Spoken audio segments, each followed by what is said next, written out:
On release, the Epitaph was simply busted. You could do damage in the millions easily with a single shot. And yes, unfortunately the fun police saw to that one. But you know what? There's simply not a whole lot of secondary weapons in Warframe that can act both as a primer or an absolute powerhouse. And today, my friends, we're going to be revisiting the Epitaph, one such secondary weapon. As always, my name is Leyzar, and I got a couple of builds lined up. We're gonna look at something cheap, affordable, something standard for the more casual Tenno or introductory level Tenno. But fear not, my friends, we're also gonna be taking this one to Steel Path, Endgame, Prime mods, Galvanized mods, essentially the works.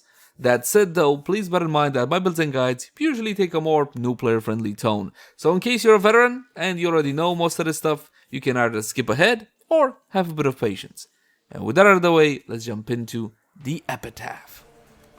Let's begin by checking out how the weapon handles without any mods equipped. And for that, just a couple of our usual free shots.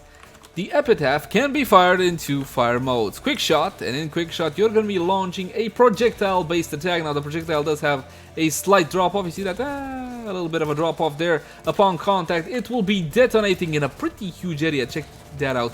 8 meters, my friends, but with a damage drop off of 80%. So you're only gonna be getting most of the damage at the epicenter. Now this one normally is used to prime targets. If you wanna use a weapon to prime a whole lot of targets really easily, the Epitaph quick shot mode is definitely the way to go.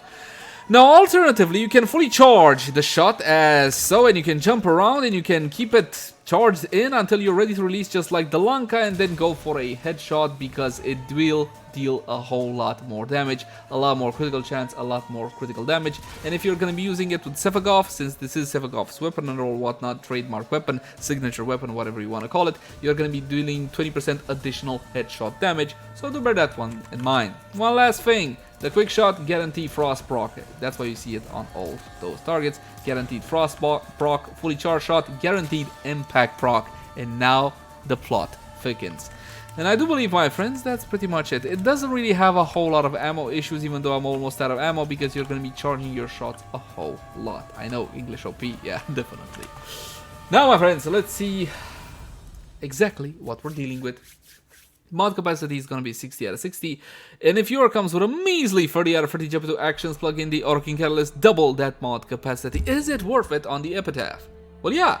Believe it or not, this was the second most popular weapon in Warframe during 2022. It used to be a whole lot more powerful because it could use a very specific mod, but unfortunately Digital Extremes really caught on to it and nerfed the fun. It's still worth building today, however. It's not a Forma heavy weapon either. It comes with 2 V polarities. You're gonna have to Forma 2 more times after that, and you should be good. Why does mine have 5? Not relevant. We're gonna be talking about the build next. In the empty arcane slot, honestly, it really depends on which way you're going to be going with this one. You're going to be going for Deadhead if you want the biggest wallop worth of damage. If you're interested in a raw damage build, I'm talking about corrosive and heat, for example, yes, the biggest go for headshot damage that you can, you're going to be going with Deadhead. If not, if you're going to be going for kills produced by damage over time effects such as Slash, for example, you're going to go for the tried and true secondary Merciless. And Dexterity if you're going to be using it in tandem with your melee. Cascadia Flare is not exactly a horrible option if you want to put heat on the weapon and use your secondary to prime targets. Definitely not a bad idea. And the same goes for Conjunction Voltage as well. This one will be getting yourself multi-shot, which is extremely important. And reload speed. Reload speed not as important for the Epitaph, obviously not, but if you're gonna be going with the electricity build for this one, that multi-shot is extremely valuable to the weapon. In the excellent slot, as long as you don't have ammo issues and you don't need to use pistol ammo mutation or prime pistol ammo mutation, you should definitely go for something like lethal momentum projectile flight speed. This means you're going to be aiming your weapon a whole lot easier. You can also go targeting subsystems, but honestly, it's not really worth it since the weapon is accurate enough without it. Anywho. Steady hands? Nah, you don't need this one. That's pretty much it for the excellent slot. Now, when it comes to the stats, try not to get too confused by this one. Again, when it comes to accuracy, pinpoint accurate, don't need to worry about it. When you're lobbing the projectiles, however, you do need to get used to the travel time and the arcing drop-off, so you can successfully bomb your targets. Ammo maximum is fine, ammo pickup is fine. Charge rate 0.36, that is definitely quick, I love it. Fire rate of 1.5, magazine of 1, noise alarming, of course. Punch through of 2 meters. By default, we're talking about the charged shot punch through. Yes, and reload on 0.6 seconds. Riven disposition of nada, nothing, because this is, like I said, I think it was the second or third most popular weapon in 2022. Secondary, that is. Now, the quick shot, critical chance, and critical damage are basically non-existent. We're looking at 2% and 1.2x critical multiplier. Obviously, you're not going to be building it for crit for secondary fire. You will be building it, however, for the charge shot, because you're looking at the strongest critical stats for a secondary weapon. 48% base critical chance and 2.6x critical multiplier. Absolutely bloody insane.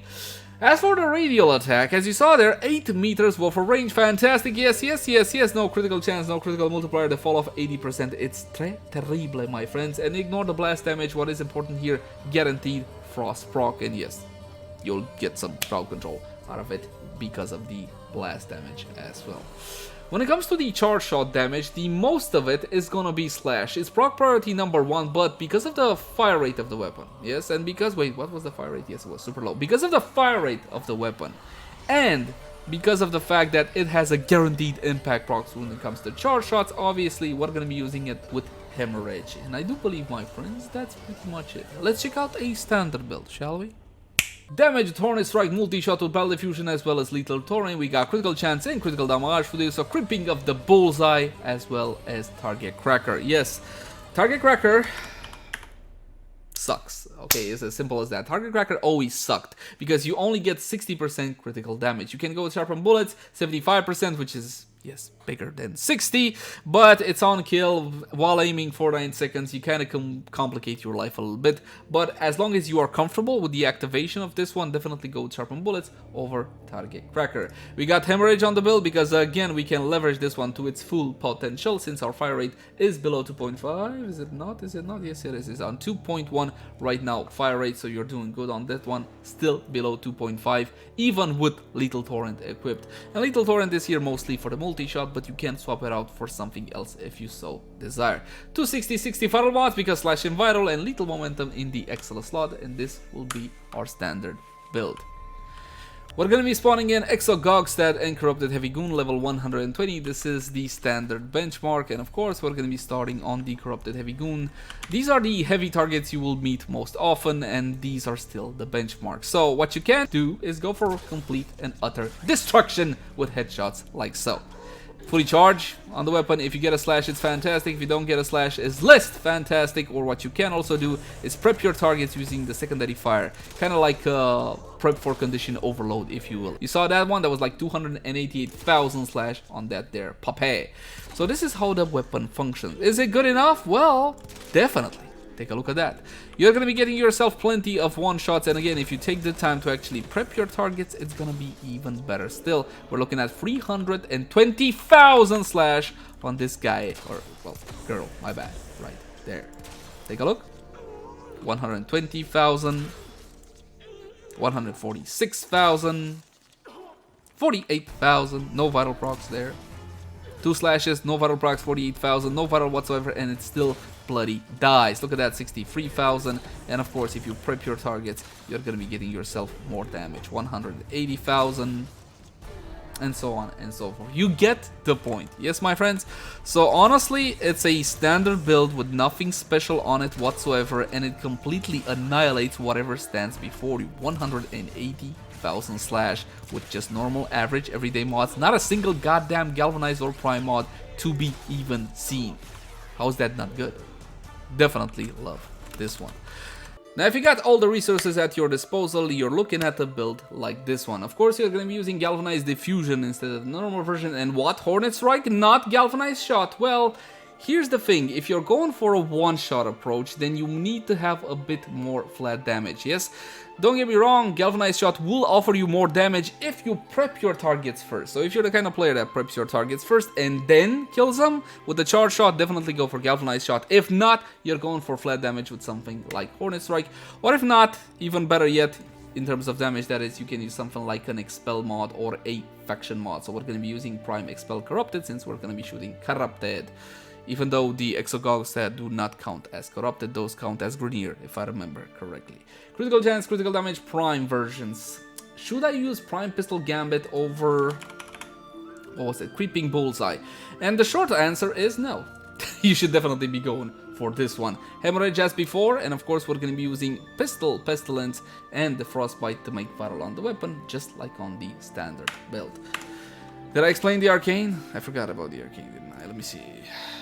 Secondary Merciless, since most of the targets are going to be dying under the effects of Slash. We're going to be spawning in the same targets as before, and now we're going to get to see, hopefully, a pretty significant difference. But, this being a galvanized setup and all whatnot, you gotta bear in mind you will have to get a couple of kills until the build is in full swing. And kapow! 92,000, not a problem. All that orange, beautiful, 150,000 there with no prep, 211,000, and so on and so forth. The build is a whole lot more powerful than before, because it should. It bloody well should. Of course, not even the mighty exogogs that are going to be able to stand before your Epitaph. Now granted, it can get a little bit annoying to keep on charging your weapon and charging your weapon and charging your weapon, but if that doesn't bother you, the Epitaph is still an extremely strong secondary weapon, and yes, it can also be used as a primer, in which case you simply build status and all the statuses you want on it, and you simply lob projectiles at your enemy. It's pretty simple to prep your targets using the Epitaph, like so. Now, I know what you're gonna say, dude, you're shooting standing still targets and it's important to go for headshots. What about some actual gameplay? Well, I'm glad you asked. Welcome to the Void, my friends. Now let's see what the Epitaph can do against the Steel Path Corrupted. Now this is not a montage of sorts, this is basically how the build works from get-go, and that was a one-shot on the Corrupted Heavy Goon level 130-ish Steel Path mode. Now that was without any prep, so I didn't use the secondary fire to prep him or anything of the sort. You will see because of those guaranteed impact procs, the slash reliability is actually not bad at all. Now let's chase the guy, come here guy, come here. Shoot him in the head, did I shoot him in the head? I didn't, there we go, now I shot him in the head. And now he did. Obviously you can prep him for even more damage, but at this level it's not really necessary. Prepping your targets and then finishing them off with the Epitaph is necessary when you hit levels in the thousands, which we will not do right now. So there you go. What can I tell you about the performance of the weapon? It one-shots basically everything, unless it's the capture target, because that one benefits from a whole lot more damage mitigation. It's pretty easy to get a headshot as long as they're crowd controlled by Revenant, which is why I picked him up. You can go for a body shot as well, it's not going to be horrible. As you saw, there's still one shot, even though these are butchers, and the butchers, well, they're kind of like among the weakest targets you can find here. 246 orange slash hit there. Fan-freaking-tastic. And my friends, that's pretty much it. I don't know what else to tell you about Steel Path performance. It can clear Steel Path, it has no problem. There was a very good reason for it being a very popular weapon, because not only can it pack a punch, but as mentioned before, it can also be used as a primer. Now of course you can take it even further than this, you can bump it up with even more Warframe buffs and synergies, and for that, we're gonna head on back to the simulacrum. This step is kinda unnecessary because the weapon was one-shotting things before. What exactly do you think will happen if I take it with Mirage Primer? Obviously, it's gonna keep on one-shotting things, but the question is, how high can those numbers actually go? We're gonna be using Corrosive Projection against heavily armored targets. Obviously, this is not mandatory by any stretch of the imagination. Simply use the aura of your choosing, the aura that makes your build work. Arcane Avenger, you can go for this one. Not 100% needed, but it's fine. As for your primary arcane, normally this should be for your Warframe, your Energize, your armor, your whatever else, depending on what you chose to build. Arcane Acceleration, this one will offer you fire rate on critical rate, is not exactly fantastic. We're gonna go with more flat damage, even though at this point it's pretty overkill. Precision is the secondary arcane that gives you even more flat damage. As for a companion, honestly, just go with the Panzerwulpaphyla. Go with the Panzerwulpaphyla and the vital procs, and it will work absolutely freaking fantastic. And besides, it doesn't die, which was the whole bloody point. Max out to 165, because this is what the game allows me right now to do. And I'm still asking the developer for level cap in the simulacrum. For some reason, they turn a blind eye. I wonder why. Now, for the ever so lovely clones. I can prep them like so, and then execute them like that. That was 1 point something mil. I am not sure how much damage that was. The problem is, I'm never even gonna get to see the slash procs, because everything dies before it gets the slash. See, that's a bit of a problem, when your weapon simply deals too much damage. Now, it's time to draw some conclusions regarding the Epitaph. The Epitaph is currently used as a primer weapon. I don't like using secondary weapons that way. I just don't enjoy it. If you want to deal damage with the Epitaph, rest assured it's more than capable of, especially if you're the type of sharpshooter. As always, my name has been Lazer. Thank you guys so much for watching. Like, favorite, share, and subscribe only if you enjoy the content. If you got any feedback for me, I would love to read it in the comment section down below. Also in the comment section down below, if you want to suggest a particular type of content. For example, hey, I would like to see this weapon build, that weapon build, or why don't you look into this new cool game? And so on and so forth. You can also catch me on Twitch. Fun fact, this whole recording section is live recorded on Twitch, Facebook, Twitter, all the usual places.